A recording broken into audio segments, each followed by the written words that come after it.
भोपाल से प्रस्तुत हैं प्रादेशिक समाचार। नमस्कार, समाचारों के साथ मैं जितेंद्र रघुवंशी। पहले मुख्य समाचार। राज्यपाल की विद्यार्थियों से अपील, वंचित लोगों के बच्चों की शिक्षा में हर संभव मदद करें। प्रदेश में कल से पारंपरिक श्रद्धाभाव के साथ शुरू हुए नवरात्र। और ऊर्जा मंत्री प्रद्युम्न सिंह तोमर 4 अप्रैल से पदयात्रा कर सुनेंगे विद्युत उपभोक्ताओं की समस्याएं। अब समाचार विस्तार से। विक्रम विश्वविद्यालय उज्जैन के 26वें दीक्षांत समारोह को संबोधित करते हुए राज्यपाल मंगूभाई पटेल ने विद्यार्थियों से कहा कि आप जिस समाज में रहें वहां हमेशा वंचित लोगों को अपने सामर्थ्य के अनुसार सदैव सहयोग करें और वंचित लोगों के बच्चों को शिक्षा के क्षेत्र में हर संभव मदद करें। उन्होंने कहा कि शिक्षा ही ऐसा मार्ग है जिससे हर लक्ष्य को प्राप्त किया जा सकता है।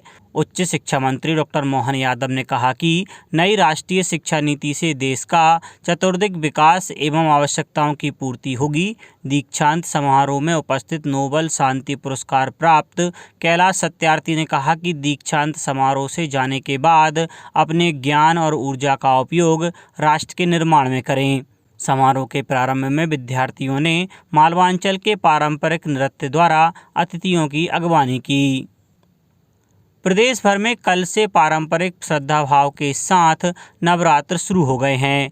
इस दौरान सभी प्रमुख मंदिरों को सजाया गया। सुबह से ही मंदिरों में श्रद्धालुओं की कतार लगी रही। नवरात्र के साथ ही कल से हिंदू नववर्ष की शुरुआत भी हो गई। मुख्यमंत्री शिवराज सिंह चौहान ने गुड़ी पड़वा पर्व पर मुख्यमंत्री निवास में गुड़ी स्थापित की। देवास स्थित मां चामुंडा तथा मां तुलजा भवानी के मंदिरों में करीब 50,000 श्रद्धालु दर्शन के लिए पहुंचे। यहां बड़े पैमाने पर श्रद्धालुओं के लिए पेयजल, भोजन, चिकित्सा, रोशनी एवं छाया सहित अन्य सभी व्यवस्थाएं की गईं। शहडोल जिले में देवी मंदिरों में श्रद्धालुओं की लंबी कतार देखी गई। विराटेश्वरी धाम, कंकाली मंदिर, भटिया देवी मंदिर और बूढ़ी माई मंदिर को आकर्षक ढंग से सजाया गया। उमरिया जिले के बिरसिंहपुर पाली, उचेहरा, चंदिया में श्रद्धालु भक्तगणों ने विशेष पूजा अर्चना की। उज्जैन के हरसिद्धि मंदिर में सुबह से ही भक्तों की भीड़ लगी हुई थी। खंडवा और जबलपुर सहित अन्य जिलों से भी नवरात्रि का पर्व उत्साह के साथ मनाने के समाचार मिले हैं। मुख्यमंत्री श्री शिवराज सिंह चौहान 5 अप्रैल को दोपहर 1 बजे Kushabhau Thackeray international convention centre में मुख्यमंत्री उद्यम क्रांति योजना का शुभारंभ करेंगे। योजना में इस वित्तीय वर्ष में 1 लाख युवाओं को लाभान्वित किए जाने का लक्ष्य रखा गया है। उल्लेखनीय है कि हाल ही में मुख्यमंत्री श्री चौहान द्वारा इस योजना की घोषणा की गई थी, जिसे सूक्ष्म, लघु और मध्यम उद्यम विभाग ने अमली जामा पहनाया है। सूक्ष्म, लघु और मध्यम उद्यम मंत्री श्री ओम प्रकाश सखलेचा ने कहा कि योजना का उद्देश्य शिक्षित युवाओं को स्वयं का उद्यम स्वरोजगार स्थापित करने के लिए बैंकों के माध्यम से कोलेटरल फ्री ऋण उपलब्ध कराना है। साथ ही ब्याज अनुदान सहायता से ऋण लागत कम कराकर परियोजना की व्यवहार्यता को बढ़ाना है, ताकि प्रदेश में अधिक से अधिक सूक्ष्म उद्यम स्थापित हो सकें। उन्होंने बताया कि युवाओं की बेरोजगारी दूर हो और युवा नौकरी के विकल्प के रूप में स्वरोजगार को अपनाने के लिए प्रोत्साहित हों। इसके लिए ही यह महती योजना प्रारंभ की जा रही है। मंत्री श्री सखलेचा ने बताया कि इस नई स्वरोजगार योजना में प्रदेश के 12वीं पास एवं 18 से 40 आयु वर्ग के युवाओं को विनिर्माण गतिविधियों के लिए 1 से 50 लाख तक तथा सेवा व्यवसाय गतिविधियों हेतु 1 लाख से 25 लाख तक की परियोजना के लिए बैंकों से ऋण दिलाया जाएगा।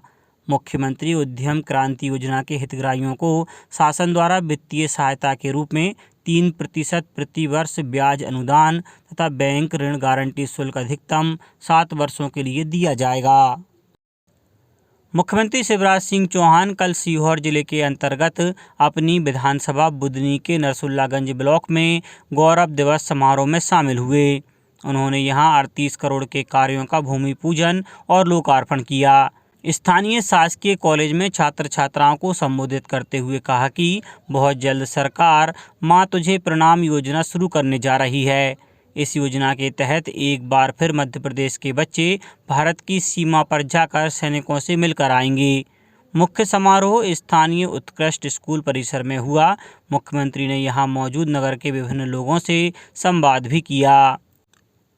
नगरीय विकास एवं आवास मंत्री श्री भूपेंद्र सिंह ने बताया है कि प्रधानमंत्री आवास योजना शहरी अंतर्गत स्वीकृत BLC घटक परियोजनाओं में स्वीकृत आवासों के लिए कुल 384 करोड़ 38,13,000 रुपये विभिन्न किस्तों के रूप में आवंटित किए गए हैं। मंत्री श्री सिंह ने कहा है कि आवंटित राशि का सदुपयोग कर आवासों का निर्माण शीघ्र पूरा किया जाएगा। अपर आयुक्त सह मिशन संचालक नगरीय प्रशासन एवं विकास डॉक्टर सत्येंद्र सिंह ने जानकारी दी है कि 1,26,059 आवासों के लिए पहली किस्त के रूप में 156 करोड़ 55,67,000 रुपये, 1,47,292 आवासों के लिए दूसरी किस्त के रूप में 70 करोड़ 97,21,000 रुपये और तीसरी किस्त के रूप में 1,17,750 आवासों के लिए 156 करोड़ 85,25,000 रुपये की राशि जारी की गई है।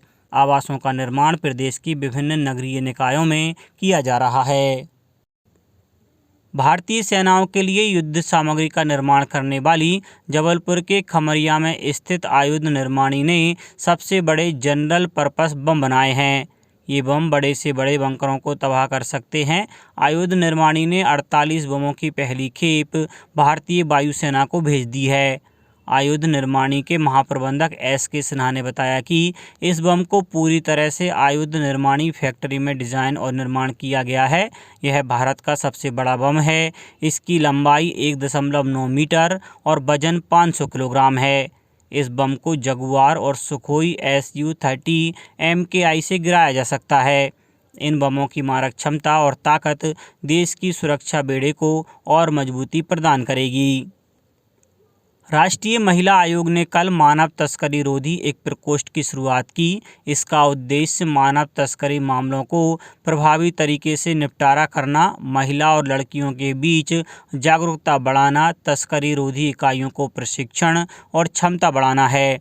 यह प्रकोष्ठ कानून प्रवर्तन एजेंसियों के बीच जागरूकता बढ़ाने और उनकी क्षमता बढ़ाने के उद्देश्य से कार्य करेगा। प्रदेश के आयुर्वेद, होम्योपैथी और यूनानी महाविद्यालयों में प्रवेश की कार्यवाही MP ऑनलाइन के माध्यम से कराई जा रही है। आयुष विभाग ने काउंसलिंग के तृतीय चरण की समय सारणी जारी कर दी है। काउंसलिंग 4 अप्रैल से शुरू होकर 8 अप्रैल को समाप्त होगी। ऑनलाइन पंजीयन की तिथि 4 से 6 अप्रैल दोपहर 2 बजे तक होगी। ऑनलाइन अभिलेख सत्यापन का कार्य 5 से 6 अप्रैल रात्रि 11 बजे तक होगा। इसके बाद मेरिट सूची का प्रकाशन 7 अप्रैल को होगा। इसी दिन रिक्त सीटों की स्थिति की जानकारी को पोर्टल पर प्रदर्शित किया जाएगा। अभ्यर्थियों द्वारा महाविद्यालय की प्राथमिकता क्रम का निर्धारण चॉइस फिलिंग 8 से 10 अप्रैल तक किया जाएगा। महाविद्यालय में सीट आवंटन की प्रक्रिया 15 अप्रैल को की जाएगी। इसके बाद संबंधित महाविद्यालय में 16 से 18 अप्रैल तक प्रवेश दिया जाएगा। ऊर्जा मंत्री प्रद्युम्न सिंह तोमर 4 से 7 अप्रैल तक ग्वालियर से दतिया के बीच पदयात्रा कर नगरों, ग्रामों एवं मजरों टोलों में विद्युत उपभोक्ताओं की समस्याओं को सुनेंगे और उनका निराकरण कराएंगे। इस दौरान जन चौपाल और शिकायत निवारण शिविर भी लगाए जाएंगे। मध्य क्षेत्र विद्युत वितरण कंपनी के प्रबंध संचालक गणेश शंकर मिश्रा ने कहा है कि पदयात्रा के दौरान आयोजित होने वाली जन चौपाल एवं शिकायत निवारण शिविरों में कंपनी के मुख्य महाप्रबंधक सहित विभिन्न स्तर के अधिकारी उपस्थित रहेंगे। आकाशवाणी ने कल से एक साप्ताहिक संवाद कार्यक्रम अभ्यास शुरू किया है। इसका उद्देश्य प्रतियोगी परीक्षाओं की तैयारी कर रहे छात्रों और रोजगार तलाश कर रहे लोगों की सहायता करना है। कार्यक्रम हिंदी में होगा और प्रत्येक शनिवार को रात 9:30 से 10 बजे के बीच प्रसारित किया जाएगा। अभ्यास की पहली कड़ी आधुनिक इतिहास पर तैयार की गई है। इसका प्रसारण कल रात FM गोल्ड 100.1 मीटर पर किया गया। इस कार्यक्रम को ट्विटर पर AIR न्यूज़ अलर्ट्स या AIR news official YouTube channel और न्यूज़ ऑन AIR ऐप पर भी सुना या देख सकते हैं। 9 अप्रैल को अगली कड़ी के लिए छात्र अपने प्रश्न व्हाट्सएप नंबर 9289094044 पर या 5 अप्रैल तक abhyas-air@gmail.com पर मेल कर सकते हैं। अगले सप्ताह का विषय भारतीय राजनीति और संविधान है। गुना में पुलिस फोर्स और लाल परेड ग्राउंड पर मॉर्निंग वॉक और अन्य फिजिकल गतिविधियों के लिए आने वाले लोगों की सेहत के मद्देनज़र प्रशासन ने एक नवाचार किया है। इसमें 26वीं वाहिनी में संचालित कैंटीन को एक नया स्वरूप देकर रसामृत के नाम से शुरू किया गया है। कैंटीन में अब किफ़ायती दामों पर स्वास्थ्यवर्धक गिलोय, गेहूं के जवारे, संतरे, आंवले का जूस, अंकुरित अनाज और फ्रूट सलाद जैसी सामग्री रखी गई है।